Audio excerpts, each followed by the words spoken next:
जून को लखीराम अग्रवाल स्मृति ऑडिटोरियम में नया कानून भारतीय न्याय संहिता, नागरिक सुरक्षा संहिता और भारतीय साक्ष्य अधिनियम 2023 के संबंध में जिला प्रशासन और पुलिस प्रशासन द्वारा संयुक्त कार्यशाला का आयोजन किया गया। कार्यशाला में एसपी रजनीश सिंह ने बताया कि नवीन कानून संहिता के सभी उपबंध राज्यों में 1 जुलाई से लागू हो जाएंगे। इसका उद्देश्य आम जनता को त्वरित रूप से न्याय दिलाकर राहत प्रदान करना है। इसलिए नवीन कानून के बारे में हर आम और खास लोगों को जानकारी होना बहुत ही आवश्यक है।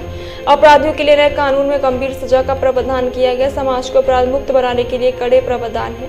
नए कानून में कोई भी व्यक्ति ऑनलाइन एफआईआर दर्ज करवा सकता है। कार्यशाला में नगर निगम कमिश्नर अमित कुमार, जिला पंचायत सीईओ आरपी चौहान मौजूद थे और नए कानून के संबंध में एसपी ने प्रेजेंटेशन के माध्यम से विस्तार पूर्वक जानकारी दी। बताया गया कि भारतीय न्याय संहिता, भारतीय किसान नागरिक सुरक्षा संहिता और भारतीय साक्ष्य अधिनियम में दंड के स्थान पर न्याय को प्राथमिकता तकनीकी का समावेश रेखांकित किया गया। इस समय भी ये 323 और 324 एक जहां पर हम की लीगल उसमें जाएंगे तो वो प्रासंगिक है, लेकिन एक एग्जाम्पल है कि इस तरीके की चीजें इन धाराओं में, और बहुत सी ऐसी धाराएं हैं जो कि बहुत ही अप्रासंगिक थी, तो उसका एक इसमें निदान हुआ है।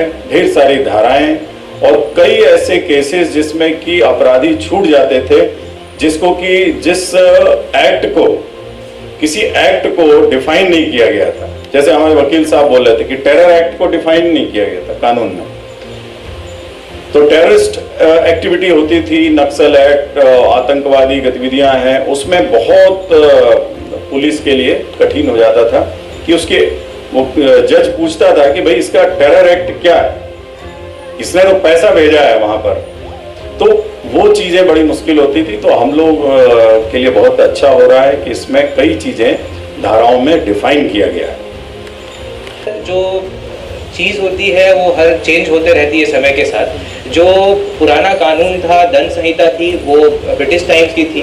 उसी प्रकार के बहुत अन्य ऐसी धाराएं थी और अन्य ऐसे कानून थे जो ब्रिटिश टाइम के थे। भारत में 44 लेबर कोड भी हुआ करते थे।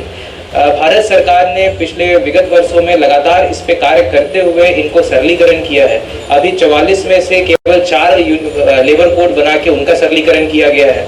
जो हमारा एविडेंस एक्ट था, आईपीसी था, अन्य था, इनको सरलीकरण करके हम न्याय संहिता की तरफ गए हैं। तो इस प्रकार सरकार के द्वारा लगातार इन पे प्रयास किया जा रहा है। हम फील्ड पे आवश्यकता है कि इसका हम इतना अच्छा प्रचार प्रसार करें कि ये ट्रांजिशन फेज में लोगों को दिक्कत नहीं हो और लोगों को समझ में आराम से पहले ही आ जाए, इम्प्लीमेंटेशन से पहले, कि क्या इंपॉर्टेंट कानून है जिसमें चेंजेस हुए हैं। और ये हम सबकी जिम्मेदारी है, जो प्रशासनिक अधिकारी हैं, यहाँ पे एनजीओ जो जुड़े हुए हैं और हमारे अलग अलग समिति और अलग अलग जो ग्रुप्स हैं।